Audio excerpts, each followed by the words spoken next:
BNP July বিপ্লব এবং গণ অভ্যুত্থানের কথা জাতিকে ভুলিয়ে দিতে চায়। এই জায়গাটা থেকেই আমাদেরকে বিএনপির সঙ্গ ত্যাগ করতে হয়েছে। এই রক্তের সাথে গাদ্দারি করে আমরা নিজেদের স্বার্থের রাজনীতি করতে পারি না। সমন্বয় করে একসাথে নির্বাচন করারও চিন্তায় ছিলাম না। একটা দীর্ঘ সময় পর্যন্ত আমরা বিএনপির সাথে জোটবদ্ধ হওয়ার চিন্তাটা পজিটিভ ভাবে দেখছিলাম, কিন্তু কেন আমরা সেখান থেকে সম্পূর্ণ বিরোধী একটি অবস্থানে গেলাম সেটা জাতির কাছে আমরা আগেও পরিষ্কার করেছি, আবার আজকে বলছি।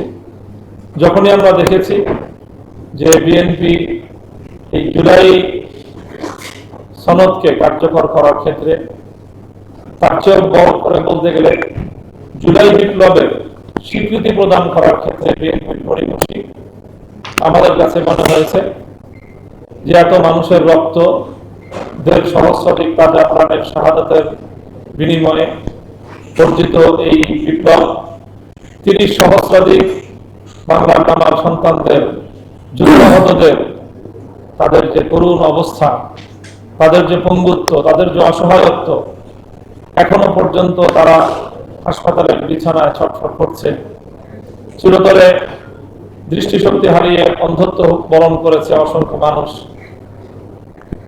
ভয়াবহ ইনজুরি নিয়ে তারা বিপ্লবের সাক্ষী হয়ে বাংলাদেশের প্রত্যন্ত অঞ্চলে ছড়িয়ে ছিটিয়ে আছে। এই রক্তের সাথে গাদ্দারি করে আমরা নিজেদের স্বার্থের রাজনীতি করতে পারি না। এই জায়গাটা থেকেই আমাদেরকে বিএনপির সঙ্গ ত্যাগ করতে হয়েছে। কাজে আমরা আশঙ্কা করেছিলাম নির্বাচনের আগেই বিএনপি প্রথমে গণভোটে সম্মত ছিল না। গণভোটে সম্মত হয়ে আমরা বলেছিলাম যে গণভোটটা আগে হোক, জাতীয় সংসদ নির্বাচনটা পরে হোক। বিএনপি সেটা নিয়ে মাঠ গরম করলো, সরকারের উপর চাপ প্রয়োগ করলো এবং শেষ পর্যন্ত গণভোট এবং সংসদ নির্বাচন একই দিনে করলো। তখনই আমাদের মনে সংখ্যা ছিল যে বিএনপি জাতীয় দূরভিশন দিয়ে আনতে পারে এবং আমাদের নির্বাচনের পরে আমাদের সংখ্যা বাস্তবায়িত হলো এবং বিএনপি ইউটার্ন নিল, বিএনপি পল্টি মারলো এক কথায় বলতে গেলে।